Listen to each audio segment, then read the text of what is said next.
फिर से देखो, आप फिर से क्या कहते हैं कि मैं परम स्वस्थ होकर अपने स्वरूप में स्थित हूँ और आपके वचनों की भावना से जग जाल के रहते भी मुझको शांति मिल गई। पहले उनका क्या क्वेश्चन चल रहा था, ये संसार मेरे को लगता है, आप कहते हो तीनों कालों में नहीं है।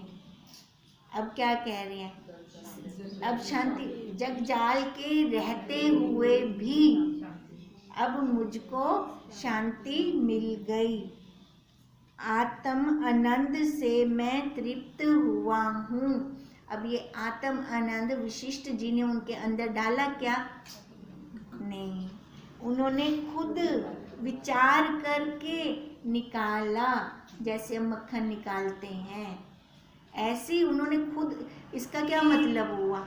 सबके अंदर है, सबके अंदर है, बस हम विचार ही नहीं करते, विचार ही नहीं करते। हम बन जाते हैं कुछ ना कुछ। क्यों बन जाते हैं? क्योंकि पकड़ ही नहीं छोड़ते हम अपनी। जब हम अपनी पकड़ छोड़ देंगे ना, फिर हम बनेंगे कुछ नहीं, फिर हमारा विचार चलेगा।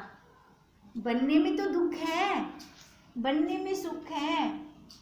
अब बनना ही नहीं है, जब बनना ही नहीं है तो कहाँ सुख और कहाँ दुख।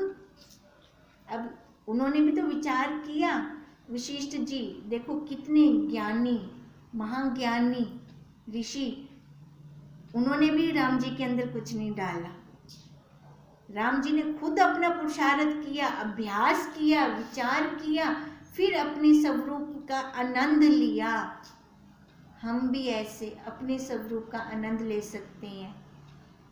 कहते हैं और मेरे को प्रसन्नता प्राप्त हुई है, सब ओर से केवल आत्म रूप अब मुझको भासता है। पहले सब ओर से संसार भास रहा था राम जी को, अब खाली भाव ही तो बदले। संसार तो हुए होता हुए राम जी भी उसी जगह पे ही हैं, वैसे के वैसे ही। बदला तो क्या बदला? खाली भाव बदले, देखने की दृष्टि बदली। दृष्टि जैसी दृष्टि वैसी सृष्टि। अब देखो, अब हम अपनी दृष्टि बदलते हैं तो हमारी सृष्टि भी बदली पड़ी होती है। अपने भाव, जहाँ हम सामने वाले के लिए भाव नेगेटिव रखें तो वैसे हमें दिखता है, सामने वाले के लिए हम पॉजिटिव रखें वैसे दिखता है हमें। अपना है ना अनुभव ये। अब ऐसे हम अपने भाव सारे बार कर दें, ब्रह्म है ब्रह्म है ब्रह्म है, तो जब ब्रह्म ही है सारा अपने समेत, तो फिर वहाँ पे कुछ दूसरा तो रहेगा नहीं। फिर वहाँ पे शांत आत्मा हो जाएंगे। जैसे कोहरे से रहित दिशा और आकाश निर्मल भासता है, वैसे ही सम्यक ज्ञान से मुझको शुद्ध आत्मा भासता है और मोह निवृत्त हो गया। मोह रूपी जंगल में जो तृष्णा रूपी मृग और राग द्वेष आदि धूल और कोहरा था, वो सब निवृत्त हो गया है और ज्ञान रूपी वर्षा से वह शांत हो गया है। जो अज्ञानता के कारण दुख था, वो दुख अब मेरा शांत है। अब मैं आत्मानंद को प्राप्त हुआ हूँ, जो आदि अंत से रहित और अमृत है। बल्कि अमृत का स्वाद भी उसके आगे तुच्छ है। वो भी तो आने जाने का है ना, अमृत का स्वाद भी। अब कहते हैं वो अमृत का स्वाद भी उसके सामने छोटा सा है। ऐसे आनंद से मैं अपने स्वभाव में प्राप्त हुआ हूँ। मैं राम अर्थात सब में रमने वाला हूँ। मेरा मुझको नमस्कार है। अब यहाँ पे आकर नमस्कार, मेरा मुझको नमस्कार है। अब बताओ बाहर कहाँ नमस्कार करें? निर्लेप वस्तु में चंदन कहाँ लगाई? वासना रहित को पुष्प कैसे चढ़ाई? कैसे चढ़ाई? हम चढ़ा ही नहीं सकते वहाँ पर, तो फिर भी हम चढ़ाते हैं, फिर भी चढ़ाते हैं। में व्यापक है रम रहा है तुम जो। अब मैं सब संदेह से रहित हूँ और सब संशय और विकार मेरे नष्ट हो गए हैं। जैसे प्रातः काल होने से निशाचर और बेताल आदि छिप जाते हैं, वैसे ही राग द्वेष आदि विकारों का अभाव हुआ है। देखो, जब प्रातः काल होती है तो निशाचर छिप गए, जो रात वाले पक्षी हो गए वो छिप गए, मतलब हैं तो बड़े पर छिप गए। अब ऐसे ही इस शरीर का परिवार तो है पर छिप जाएगा, है ना। डंडा हाथ में तो बिल्ली कैसे निकल के बाहर आएगी, वो तो अपनी गुफा में छुप ही रहेगी ना। फिर अब ऐसे ही रहेगा तो सही, पर डंडा हमेशा हाथ में हो हमारे।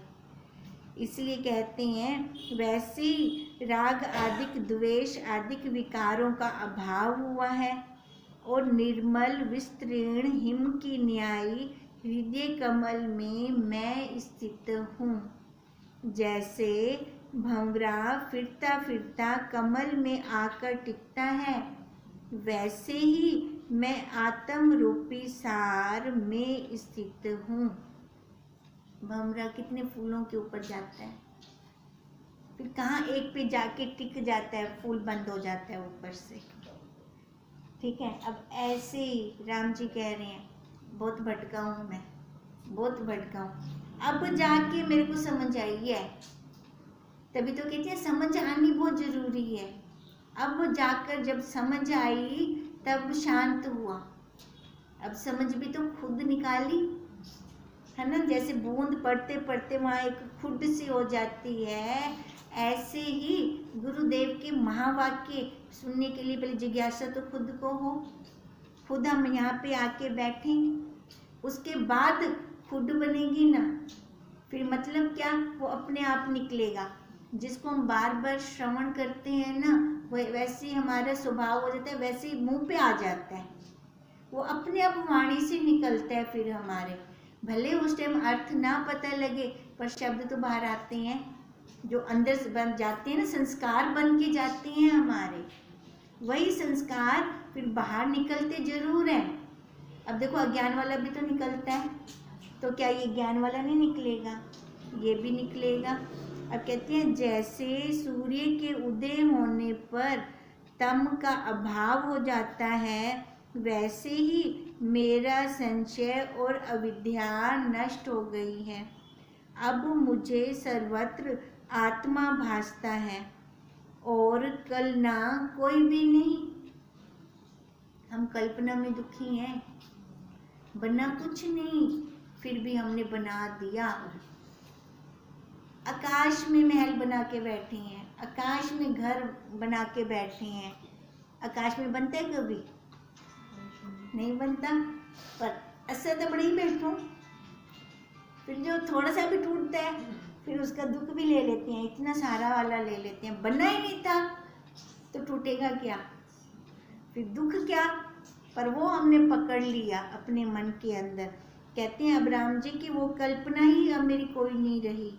भावित आकार और अपने स्वरूप को अब मैं प्राप्त हुआ हूँ। मैं पूर्व प्रकृति को देखकर हंसता हूँ कि क्या जानता था और क्या करता था। अब जैसे हमें भी तो हंसी आती है अपने पहले वाले व्यवहार को देखकर। मैं तो नित्य शुद्ध ज्यों का त्यों आदि अंत से रहित हूँ। हे मुनीश्वर, तुम्हारे वचन रूपी अमृत के समुद्र में मैंने स्नान किया है और उससे अजर अमर अनंत पद को पाकर सूर्य से भी ऊंचे पद को प्राप्त हुआ हूँ। सूर्य भी तो आने जाने वाला है, अपना पद स्वरूप वो आने जाने वाला नहीं है। मैं वीत शोक होकर परम शुद्धता, समता, शीतलता और अद्वैत अनुभव को पा गया हूँ। प्राप्त की प्राप्ति अब समझ आई है जाकर भी कैसे होती है। अब हम अपना निरीक्षण करें, साकू समझ आई है, हाली क्या नहीं आई। अनुभव तो हो रहा है, अनुभव तो हो रहा है, पर वो अनुभव दृढ़ता वाला हो जाए ना, सब वही है, सब वही है। अब यही दृढ़ता, इसका ये कहते हैं अभ्यास से आएगा, एक बार सुनने से नहीं आएगा। श्वेत केतु ने भी तो कितनी बार, 9 बार सुना था, फिर जाके उनको दृढ़ता हुई थी। और वो कब सुना था, और अब हम कौन से माहौल में है, तो हमने तो अब भी इतनी बार सुन लिया है, जितनी अपनी उम्र नहीं है उससे भी डबल हमने सुन लिया है। अब देखो, अब फिर देखें कि अब क्या किधर है। तभी हम कहते हैं कि अब मतलब हर बात पे विचार, हर बात पे विचार, विचार करके छोड़ने, विचार करके छोड़ने, या तो सीधा ही पकड़ ही ना रखो, विचार करने की लोड़ ही कहनी, मैं दे ही कहनी, गाली खत्म, बात ही खत्म यहीं पर। मैं दे ही नहीं, ये नाम रूप आकार इसका है, मेरा नहीं, इस शरीर का है, मेरा नहीं है।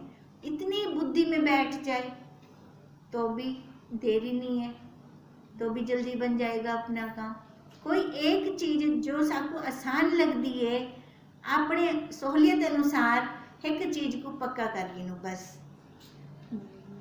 जो हमें आसान लगे अपनी सहूलियत अनुसार। कौन सा हमें युक्ति, कौन सी युक्ति आसान लगती है। कृष्ण जी ने भी बोल दिया ना, नहीं ज्ञान अयुक्तों को, युक्ति तो गिननी वो से, चाहे जड़ी मर्जी गिनो। ओम तम नमामि